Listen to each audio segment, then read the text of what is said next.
Tópico 3, a ruína de Faraó e seu exército. Dizem aos filhos de Israel que marchem. Esta foi a resposta do Senhor para o seu povo que estava sendo perseguido pelo exército egípcio. Eles marcharam e Deus enviou durante toda aquela noite um vento e o mar se abriu. O Senhor providenciou um caminho para os israelitas passarem, e o mesmo caminho serviu de juízo para Faraó e seu exército. Então veja bem, o povo marchou, seguiu a orientação do seu líder, marchou rumo ao mar. Agora, o caminho por onde eles passaram, para eles foi um caminho de bênção, de vida. Mas foi o mesmo caminho que serviu de juízo para o povo que os estava perseguindo. Foi o mesmo caminho usado por Deus para exercer o juízo sobre os inimigos do povo de Israel. Então veja só. A mesma situação que para nós serve como bênção, pode ser uma mesma situação que para os nossos inimigos seja juízo, seja morte. Então o povo de Deus atravessou o mar, e quando os egípcios intentaram fazer o mesmo, o Senhor os destruiu. Para que o povo não duvidasse, Deus permitiu que os israelitas vissem os corpos dos egípcios na praia. Então os egípcios viram que Israel entrou, eles entraram também. Mas se eles podem entrar e passar por aqui, nós passamos também. Eles deveriam ter parado e analisado: gente, isso aqui é um milagre terrível. Esse Deus é muito poderoso, ele abriu o mar. Deveriam naquela hora reconhecer o poder de Deus, adorar a Deus, reconhecer que aquele Deus é o Deus legítimo, verdadeiro. Como é que ele abriu o mar? Mas eles não estavam nem aí para o milagre de Deus. Existe hoje até crente que ao ver o milagre de Deus não reconhece o milagre de Deus. Muitas vezes ele atribui o milagre de Deus ao diabo. Tem muita gente que está vendo aí os milagres de Deus acontecerem, ou dão crédito ao diabo, ou não dão nenhum valor a esse milagre. Muitas vezes querem dizer que o milagre é uma coisa natural, normal, ou feita por pessoas humanas. Impressionante. Mas Deus continua fazendo milagres, maravilhas, e nós devemos sempre louvar a Deus pelos feitos maravilhosos. Na parte 2 nós temos aí o Cântico de Moisés. Tópico 1, Moisés celebra Deus pela vitória. Tópico 2, Miriam juntamente com as mulheres louva a Deus. Tópico 3, celebrando a Deus.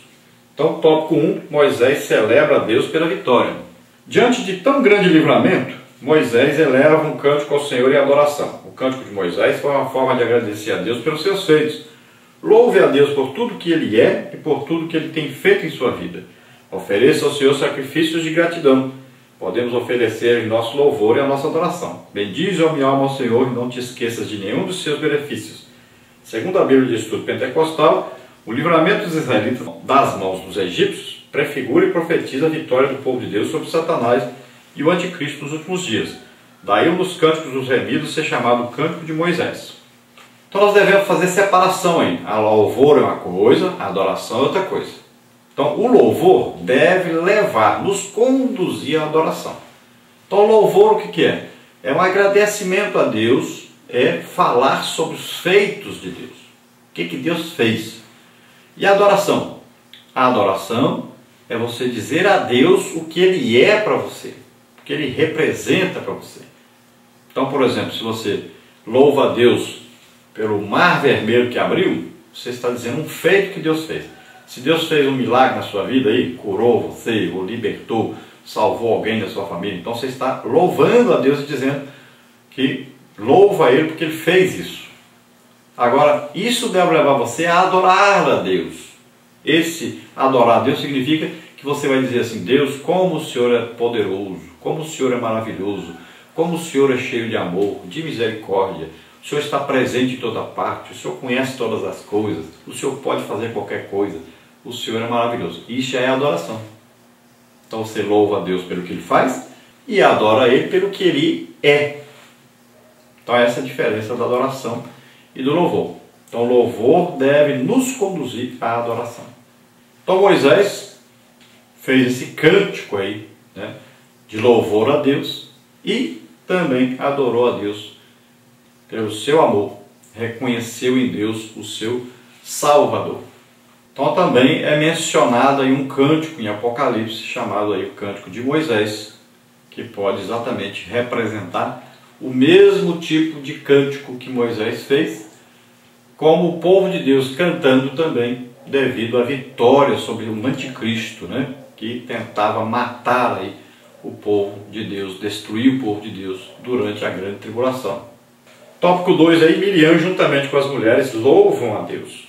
Por intermédio de Êxodo 15:20, podemos ver que Miriam não era apenas profetisa, ela também tinha habilidades musicais. Segundo a Bíblia de Estudo e Aplicação Pessoal, a profecia e a música estão frequentemente relacionadas na Bíblia. Então nós vamos ver aí que a irmã de Moisés, a Miriam, além de ser profetisa, era citada na Bíblia como uma profetisa, ela também tinha aí talentos musicais. Ela sabia tocar instrumento, né? Então veja bem que a música, nós vamos ver que ela está sempre atrelada aí ao ministério profético, desde que a pessoa seja o quê? Uma pessoa de muito estudo bíblico, de muita oração, né? De dedicação ao Senhor. Então, aquela pessoa que mexe com música, ela deve estar sempre lendo a Bíblia, estudando a Bíblia, orando, jejuando. É muito importante. Por quê? A música deve ser usada para conduzir as pessoas a Deus. Então ela começa com louvor, e esse louvor vai conduzir esse povo a uma adoração. E é muito importante a música. Agora, o problema que existe muito é que as pessoas se dedicam à música, mas se esquecem da Bíblia, e se esquecem da oração, e se esquecem do jejum. Nós vamos ver que Davi tocava e os demônios corriam, fugiam. Então a música deve ser usada não para que o instrumentista apareça. Quem tem que aparecer é Jesus. Então quando os músicos, os musicistas entenderem isso, de que lá no culto eles cantam, eles tocam, para que Jesus apareça e não eles, então Deus vai poder usar esse louvor, essa adoração.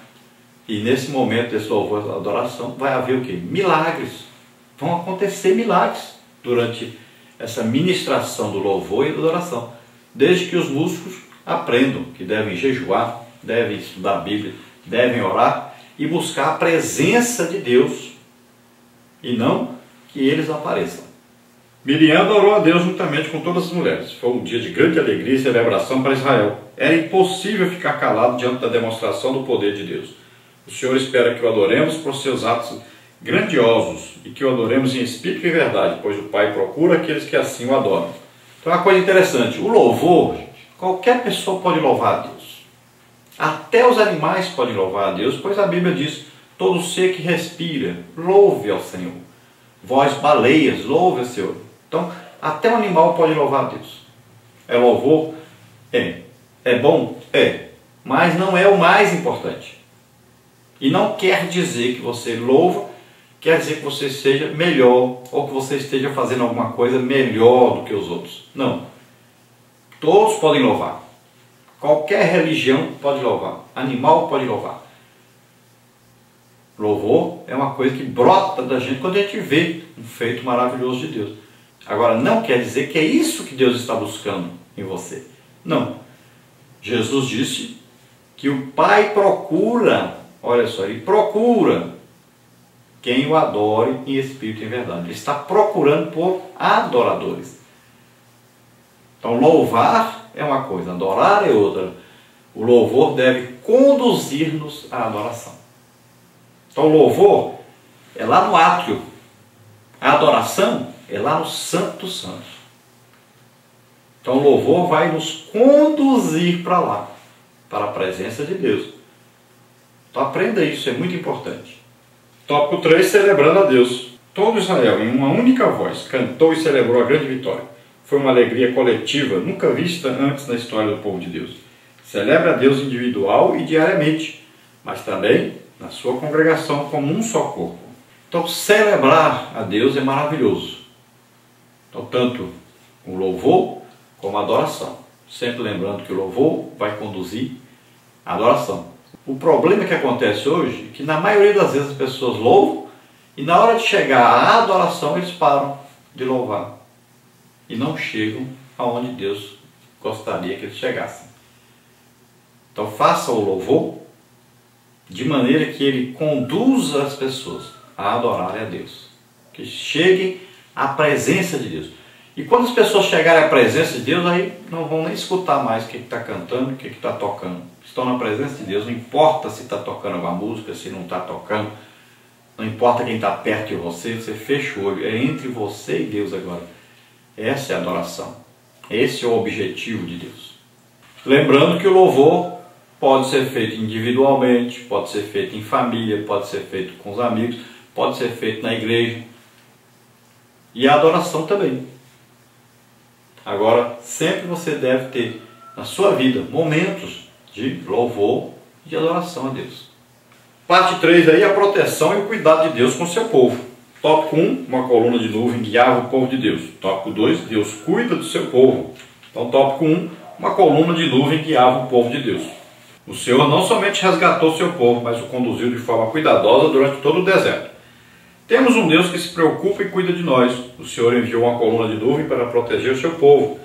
Durante o dia, essa coluna fazia sombra para que o povo de Deus pudesse suportar o calor escaldante do deserto. Esta coluna, segundo Charles Fife, era um sinal real da verdadeira presença de Jeová com o seu povo. Então veja bem, Deus não apenas escolheu a rota para o povo seguir, mas também Deus estava com eles durante essa caminhada. Estava protegendo-os e estava também alimentando-os durante essa caminhada. Deus estava presente todo o tempo. E como é que eles sabiam que Deus estava presente? Porque havia ali uma nuvem que os protegia do calor, que os protegia do sol escaldante. Então eles olhavam para cima, pronto, Deus está conosco aqui, todo o tempo. Você deve ter também na sua vida cristã esta visão de que Deus está presente o tempo todo na sua vida. Muitas vezes Deus vai se manifestar na igreja de modo real, de modo a você ver a manifestação de Deus. Existem igrejas hoje que para eles Deus só existe em espírito. Eles nunca veem uma manifestação de Deus. Então Deus para eles é um Deus distante, transcendental. Só isso para eles. Deus nunca está presente, ele nunca vê o agir de Deus, ele nunca vê Deus presente na igreja. É triste isso, mas é verdade. Então nós temos que muitas vezes reconhecer e ver Deus presente na igreja, Deus agindo na igreja. Deus ainda faz maravilhas, milagres tremendos. Deus ainda se manifesta de uma forma poderosa na igreja.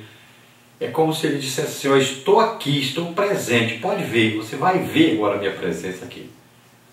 Acredite nisso, busque isso, seja um instrumento, um canal para que Deus possa se manifestar aí na sua igreja, no seu trabalho, né, na rua, no hospital, em qualquer lugar que você estiver. Que Deus seja um Deus presente realmente e que se manifeste realmente através de você.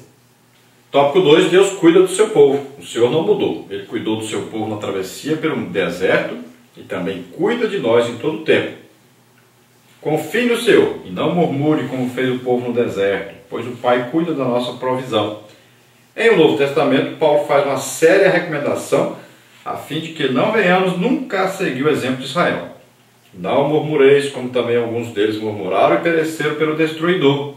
1 Coríntios 10:10. Murmurar é falar mal de alguém ou algo. A murmuração é um grave pecado contra Deus. Filipenses 2:14. Então Deus é um Deus presente e que cuida de nós, nos protege, nos livra. Então você confia em Deus. Agora, não murmure. O povo de Israel fez o quê? Murmurou. Esse murmurar, na verdade, é um falar mal de Deus. É reclamar de Deus. É, de repente, dizer para Deus que não é Ele que está fazendo alguma coisa, que não acredita que Ele vai fazer alguma coisa. É achar que não tem mais solução, que não tem mais saída, que não tem jeito.